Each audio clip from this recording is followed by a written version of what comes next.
ಏನೋ ಕತ್ತಲೆ ಎತ್ತಿದೆ ಅಂತ ಊರು ತುಂಬೆಲ್ಲ ಸುದ್ದಿ ಹಬ್ಬಿಕೊಂಡೈತೆ. ಈ ವಿಷಯ ಗೊತ್ತಿಲ್ಲ ನನಗೆ. ಗೊತ್ತಿದ್ರಿ ಅಪ್ಪ, ಅದಕ್ಕಂತೇಳಿ ಇನ್ನ ಕಾಣ್ಬೇಕಂತೇಳಿ ಊರಾಗಿನ ಜನ ಎಲ್ಲ ಹೊರಗಡೆ ಇರ್ತಾರೆ ಅಪ್ಪ. ಈ ನಮ್ಮೂರು ಬರ್ಬರ್ತ ಬಾಳ ವರ್ಷ ನೋಡ್ರಿಪ್ಪ. ಆ ತಿಮ್ಮನ ಮಗ ಕಾಳ ಅದನಂದ್ರಿ, ಆ ಮಗ ಏನೋ ತಪ್ಪನೆ ಅಂತ್ರಿ. ಅದಕ್ಕೆ ಆ ಮಗನ ಇಲ್ಲಿಗೆ ಕರ್ಕೊಂಡ್ಬಂದ ಅರಿಯಪ್ಪರ. ಈಗ ಅವನು ಎಲ್ಲಿದ್ದಾನೆ? ಇಲ್ಲ ಹೊರಗಡೆ ಕರ್ಕೊಂಡ್ಬಂದ ಅರಿಯಪ್ಪರ. ಹಾಗಿದ್ರೆ ಒಳಗಡೆ ಕರೆಸುವ ನಾನು. ಆಯ್ತು ಅಪ್ಪರ. ಕಳಪಣ ಕರ್ಕೊಂಡ ಒಳಗಡೆ.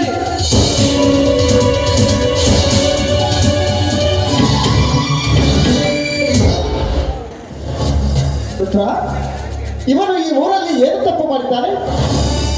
ಏನಂತ ಹೇಳ್ಬೇಕ್ರಿ ಅಪ್ಪರ, ಏನಂತ ಹೇಳ್ಬೇಕು? ಈ ಮಗ ಹಿಡ್ಕೊಂಬೆ ಇದವರಾಗ ಪ್ರಾರ್ಥನೆ ಮಾಡಿದ್ರಿ ಮತ್ತು ಜೋಳದ ಗುಡಿಗೆ ಬೆಂಕಿ ಇಡುವ ಹಚ್ಚಿದ್ರಿ. ಅವತ್ತ ನೀವು ಕೈಕಾಲು ಮುರಿಯೋದಾಗಿತ್ತು.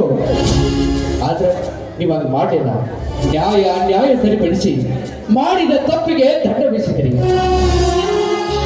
ಅಷ್ಟು ಸಾಧದು ಅಂತ ತಿಳಿದು ಇವತ್ತು ಈ ಮಗ ಏನ್ ಮಾಡ ಗೊತ್ತ ದಂಡಿ ಅಪ್ಪರ? ಏನು ಮಾಡಿದ್ದಾನೆ? ಪಾಪ್ರಿ ಅಪ್ಪರ, ಆ ನಮ್ಮ ಕೆಂಚನ ಮಗ ಗಂಗಾವಳಿ ಅಪ್ಪರ ಕೂಲಿ ಮಾಡ್ಬೇಕು ಅಂತ ತೋಟ ಕಡೆ ಹೊಟ್ಟಾಗ ಅವಳ ಮೇಲೆ ಬಲಾತ್ಕಾರ ಮಾಡಕ್ ಪ್ರಯತ್ನ ಪಟ್ಟಾಡ್ರಿ ಮಗ. ಹೌದಲ್ಲ? ಇಲ್ಲ ದಣಿ, ಈ ರುದ್ರ ಸುಳ್ಳು ಹೇಳಕತ್ತಾನ್ರಿ. ವಾಯು ಮುಚ್ಚ ಬಡವ. ನೀನು ಎಲ್ಲಿರುವೆ, ಅಲ್ಲಿ ನಿಂತಿರುವೆ, ಯಾರ ಕಣ್ಣೆದುರುಗಳ ನಿಂತುಕೊಂಡು ಮಾತನಾಡುತ್ತಿರುವೆ ಎನ್ನುವ ಅರಿವು ನಿನಗೇನಾದರೂ ಇದೆಯಾ? ಸುತ್ತ 40 ಹಳ್ಳಿಗಳ ಜನರ ಸಮಸ್ಯೆಗಳನ್ನು ಬಗೆಹರಿಸುವ ಇಂಥ ಮನದಂಡದಲ್ಲಿ ನಿಂತುಕೊಂಡು ಅನ್ಯಾಯದ ಮಾತುಗಳನ್ನಾಡಿದರೆ ನಿನ್ನ ನಾಚಿಕೆಯನ್ನು ಕತ್ತರಿಸಬೇಕಾಗುತ್ತದೆ. ಹಳ್ಳಿಯ 10 ಜನ ನಿನ್ನನ್ನು ಹಿಡಿದುಕೊಂಡು ಬಂದಾಗಲೇ ನಾನು ಅರ್ಥ ಮಾಡಿಕೊಂಡಿದ್ದೇನೆ ನೀನೇನಾದ್ರೂ ತಪ್ಪು ಮಾಡಿರಬೇಕು ಅಂತ. ಇದು ಸಕಸಿದ್ದ ಈ ಧನಿ ಹತ್ತಿರ ಸತ್ಯವಂತರಿಗೆ ಬೆಲೆ ಇದೆ ಹೊತ್ತು ನಿನ್ನಂಥ ಸುಳ್ಳಿನ ಸತ್ಯ ಕಂಡು ಅವರಿಗೆ ಶಿಕ್ಷೆ ತಪ್ಪಿದ್ದಲ್ಲ. ನೀನು ಮಾಡಿದ ಅಪರಾಧ ಸತ್ಯ ಸುಳ್ಳು ಅನ್ನುವುದನ್ನು ನಿನ್ನ ಬಾಯಿಂದ ಅಪ್ಪರ ಅವ್ರ ಬಾಯಿಂದ ಏನ್ ಕೇಳ್ತೀರಿ ಅಪ್ಪರ? ನಿಮ್ಮ ಎದುರುಗಡೆ ನಿಂತು ಯಾರ್ಯಾರ ಸುಳ್ಳು ಹೇಳ್ತಾರನ್ರಿ? ಈ ಸುತ್ತು 40 ಹಳ್ಳಿ ಜನ ನಿಮ್ಮ ಹತ್ರ ಬಂದ ನ್ಯಾಯ ಕೇಳ್ತಾರ. ಒಂದು ವೇಳೆ ನೀವೇನಾದ್ರೂ ನ್ಯಾಯ ಮಾಡಿದ್ರೆ ಮುಗಿದು ಹೋಯ್ತು. ಸಾಕ್ಷಾತ್ ಪರಮಾತ್ಮನೇ ನ್ಯಾಯ ಮಾಡಿದ್ದ. ಈ ನಿಮ್ಮ ಮನೆತನ ಹುಟ್ಟಿದ್ದೆ ಈ ಸುತ್ತು 40 ಹಳ್ಳಿ ಜನರ ನ್ಯಾಯ ಬಗ್ಗೆ ಅನ್ಸಕ ಹುಟ್ಟೈತಿ. ನಿಮ್ದ ಹಿಡಿದು ನಿಮ್ಮ ಮುತ್ತಜ್ಜ ಕಾಲದಿಂದಲೂ ನ್ಯಾಯವನ್ನು ಬಗೆಹರಿಸಿದ ಬಂದ ಮನೆತನವಿದು. ಇಲ್ಲಿ ನ್ಯಾಯ, ನೀತಿ, ಸತ್ಯ, ಧರ್ಮವೇ ಈ ಧರ್ಮಾಪುರದ ನಿತ್ಯದ ಉಸಿರು.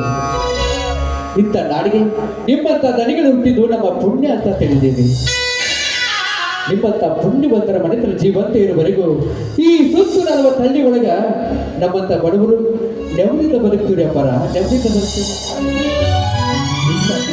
ಇಂಥ ಪುಣ್ಯವಂತರ ನೆನೆದಾಗ ಇಂಥ ಸೊಕ್ಕಿನ ದುಷ್ಟ ಹುಟ್ಟುಬಾರವಾಗಿದ್ದರೆ ಹುಟ್ಟಲೇಬಾರದು. ಹೌದು ರುದ್ರ, ನಿನ್ನ ಮಾತು ಸತ್ಯವಾಗಿದೆ. ಇಂಥ ಪಾಪಿಗಳಿಗೆ ತಕ್ಕ ಪ್ರಾಯಶ್ಚಿತ್ತ ಆಗಲೇಬೇಕು. ಇವತ್ತಿನಿಂದ ನೀನು ಈ ಊರಲ್ಲಿ ಬದುಕಬಾರದು. ಈ ಊರನ್ನು ಬಿಟ್ಟು ತೊಲಗಬೇಕು. ಮತ್ತೆ ಮರಳಿ ಈ ಊರಿಗೆ ಬರಕೊಡೋದು.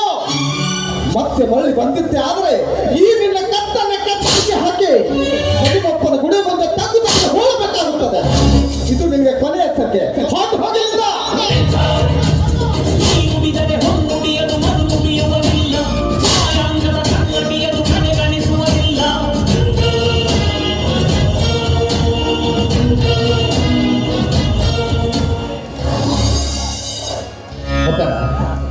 ಇಂಥ ಚಿಕ್ಕ ವಯಸ್ಸಿನಾಗ ಎಂತೆಂತ ದೊಡ್ಡ ಸಮಸ್ಯೆ ಬಗೆಹರಿಸ್ತಿರಲ್ಲ.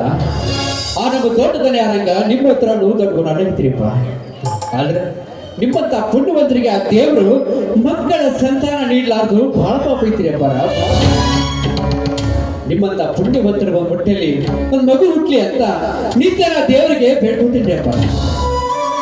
ಹುಟ್ಟುವಂತ ಮಗು ನಿಮ್ಮಂಗ ದೊಡ್ಡ ಗುಣ ಹೊಂದಿ ನಿಮ್ಮಂಗ ನ್ಯಾಯದ ಚಿಕ್ಕದನೆ ಆಗ್ಬೇಕು ಅಂತ ನನ್ನ ಆಸೆ ರೀ ಅಪ್ಪ, ನನ್ನ ಆಸೆ. ನನ್ನ ಆಸೆನ ಆ ಭಗವಂತ ಎಲ್ಲಿ ಈಡೇರಿಸ್ತಾನೋ ನಾನಂತೂ ಕಾಣಿ. ನಮ್ಮ ಮದುವೆಯಾಗಿ 3 ವರ್ಷಗಳು ಕಳೆದು ಹೋದ್ರು. ನಮಗೆ ಸಂತಾನದ ಭಾಗ್ಯ ಬರಲಿಲ್ಲ. ಅದಕ್ಕೋಸ್ಕರವಾಗಿ ನಾವು ಚಿಂತೆ ಮಾಡುವಂತಹ ಅವಶ್ಯಕತೆ ಕೂಡ ಇಲ್ಲ. ಯಾಕಂದ್ರೆ ಈ ಊರಿನಲ್ಲಿರುವಂತಹ ಪ್ರಜೆಗಳೇ ನಮ್ಮ ಮಕ್ಕಳನ್ನು ಕೇಳಿದ್ದಾರೆ. ನಿಮ್ಮಂತಹ ದೀನ ದಲಿತರೇ ನಮ್ಮ ಬಂಧುಗಳು. ಮಕ್ಕಳ ಭಾಗ್ಯ ಪಡಿಬೇಕಾದ್ರೆ ಅದಕ್ಕೂ 7 ಜನ್ಮದ ಪುಣ್ಯ ಬೇಕು. ಅಷ್ಟಕ್ಕೂ ಆ ದೇವರು ನಮಗೆ ಯಾವ ರೀತಿ ಇದ್ದರೂ ಕಡಿಮೆ ಮಾಡಿ ಅರಮನೆಯಂಥ ಮನೆ, 400 ಎಕರೆ ಭೂಮಿ, ಬೆಳ್ಳಿ ಬಂಗಾರ ಸಂಪತ್ತು ಸಾಕಷ್ಟು ಮನೆ ತುಂಬಿಕೊಂಡು ಇಷ್ಟೆಲ್ಲ ಇದ್ಮೇಲೆ ನಿಮ್ಮಂಥ ದುಡಿಯುವ ಆಳ್ಮಕ್ಕಳೇ ನಮ್ಮ ಮಕ್ಕಳು. ಅಪ್ಪಾರ ಎಂತ ಮಾತಾಡಿದ್ರಿ ಅಪ್ಪಾರ, ಎಂತ ಮಾತಾಡಿದ್ರಿ ಅಪ್ಪಾರ. ನೀವು ನಮ್ಮನ್ನು ಎಷ್ಟೇ ಮಕ್ಕಳಂತೆ ಪ್ರೀತಿಯಿಂದ ಕಂಡು ಕೂಡ ನಾವು ನಿಮ್ಮ ಮನೆ ಮಕ್ಕಳು ಆಗುತ್ತಿಲ್ರಿ ಅಪ್ಪಾರ. ಈ ಮನೆಗೆ ಒಬ್ಬ ಮಗ ಬೇಕೇ ಬೇಕು. ನಮ್ಮ ಮುತ್ತಜ್ಜ ಕಾಲದಿಂದಲೂ ನಾವು ನಿಮ್ಮ ಮನೆಯಲ್ಲಿ ದುಡಿತಾನ ಬಂದಿದ್ದೀವಿ. ನಮ್ಮೆಲ್ಲರೂ ನೀವು ಮಕ್ಕಳಂತೆ ಪ್ರೀತಿಯಿಂದಲೇ ಕಂಡಿರಿ. ಅದಕ್ಕಾಗಿ ನಿಮ್ಮಂತ ಪುಣ್ಯವಂತರ ಹೊಟ್ಟೆಯಲ್ಲಿ ಒಂದು ಗಂಡು ಮಗು ಹುಟ್ಟಿದ್ರೆ ಈ ಊರಲ್ಲಿರುವ ಎಲ್ಲ ದೇವರಿಗೆ ಪುಷ್ಪದ ಅಭಿಷೇಕ ಮಾಡ್ತೀನಿ ಅಂತ ಹರಕೆ ಹೊತ್ತಿದ್ರಿ ಅಪ್ಪ. ಹರಕೆ ಹೊತ್ತಿದ್ರಿ.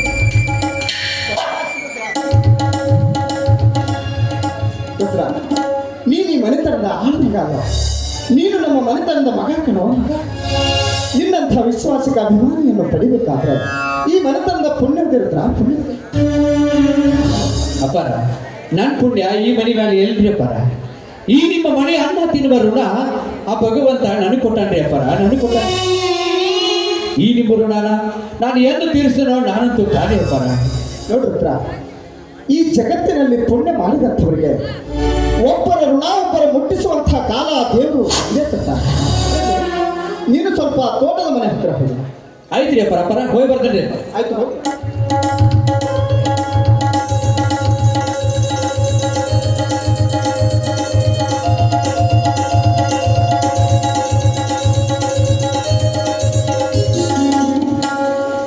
ಮಹಾದೇವಿ, ಎಲ್ಲಿಗೆ ಹೋಗಿದ್ದೆ? ದೇವಸ್ಥಾನಕ್ಕೆ ಹೋಗಿ ದೇವರಿಗೆ ಅಭಿಷೇಕ ಮಾಡಿಸ್ಕೊಂಡು ಬಂದೆ. ಪ್ರಸಾದ ಕೊಡ್ತೀನಿ, ಆಶೀರ್ವಾದ ಮಾಡಿ.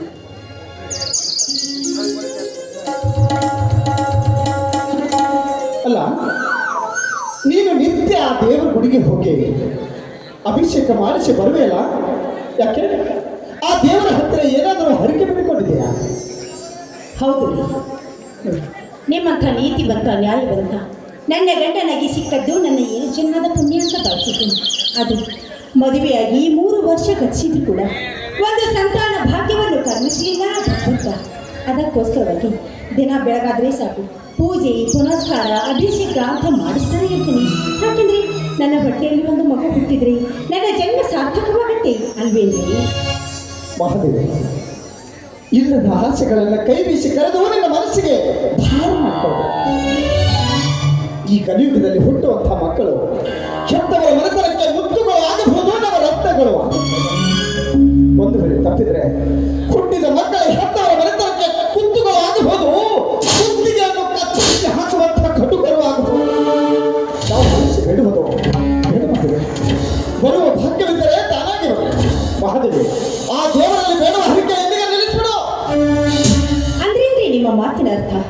ಎಲ್ಲಿ ನಾನು ಮಾಡುತ್ತಿರುವ ಪೂಜೆ ಪುನಸ್ಕಾರ ಎಲ್ಲವೂ ವ್ಯರ್ಥವಾಗಿ ಬಿಡುತ್ತೆ ಅಂತ ನಿಮ್ಮ ಮಾತು? ಇಲ್ಲ, ಆ ರೀತಿ ಆಗುವುದಕ್ಕೆ ಸಾಧ್ಯವಿಲ್ಲ. ಇಂದಿನ ನಾಳೆ ಆದರೂ ಆ ಭಗವಂತ ನನ್ನ ಹೊಟ್ಟೆಯಲ್ಲಿ ಒಂದು ಮಗುವನ್ನು ಕೊಡ್ತಾನೆ. ನಾಳೆ ನಮಗೆ ಹುಟ್ಟುವ ಮಗುವೆ ಈ ಮನೆಗೆ ನಂದಾದೀಪ. ಅವನು ಕೂಡ ನಿಮ್ಮ ಹಾಗೆ ದೊಡ್ಡವನಾಗಿ ದೊಡ್ಡ ವ್ಯಕ್ತಿಯಾಗಿ ಈ ಮನೆತನದ ಕೀರ್ತಿ ತರುವುದರಲ್ಲಿ ಯಾವ ಸಂದೇಹವೂ ಇಲ್ಲ ರೀ. ಅಂದ್ರೆ ಈ ನಿನ್ನ ಆಸೆ ಪೂರೈಸಲು ಮೊದಲು ಆ ದೇವರು ಕಣ್ಣು ತೆರಬೇಕಲ್ವ? ಹೀಗಾಗ್ಲೇ ಆ ದೇವರು ಕಣ್ಣು ತೆರೆದಿದ್ದಾನಲ್ಲ. ಅಂದ್ರೆ ಮದುವೆ ನಿನ್ನ ಮಾತಿನ ಅರ್ಥ? ಅಂದ್ರೆ ನಾನೀಗ ನೀನೀಗ 3 ತಿಂಗಳ ಗರ್ಭಿಣಿ.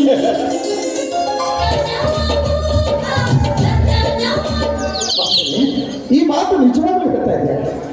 ಸತ್ಯವಾಗ್ಲೂ ಹೇಳ್ತಾ ಇದ್ದೀವಿ. ಮಹಾದೇವಿ, ಹಿಂದೆ ನೀನು ಎಷ್ಟೋ ಸಲ ನಾಚಿಕೊಂಡು ಈ ನನ್ನ ಮನ ಬರೆಯುತ್ತಿದ್ದ. ಇಂದಿನ ನಾಚಿಕೆಯ ಸೌಂದರ್ಯ ಈ ನನ್ನ ಹೃದಯದ ತಂತಿಗಳು ಸಪ್ತ ಸ್ವರಗಳಿಂದ ಮೀಟಿರುವಂತ ಗೊತ್ತಿದೆ. ಈ ನನ್ನ ಮನ ಕೂಗುತ್ತಿದೆ, ಮನವಿ ಕೂಗ್ತಾ ಇದೆ. ಹೌದಾ? ಏನಂತ? ಬಹು ಬೇಗನೆ ನಿನ್ನನ್ನು ಛೀ, ನೀವು ಈ ರೀತಿ ಮಾಡಿದ್ರಿ ಕುಂತ ಜನರು ಏನೆಂದರು ಅಂತ.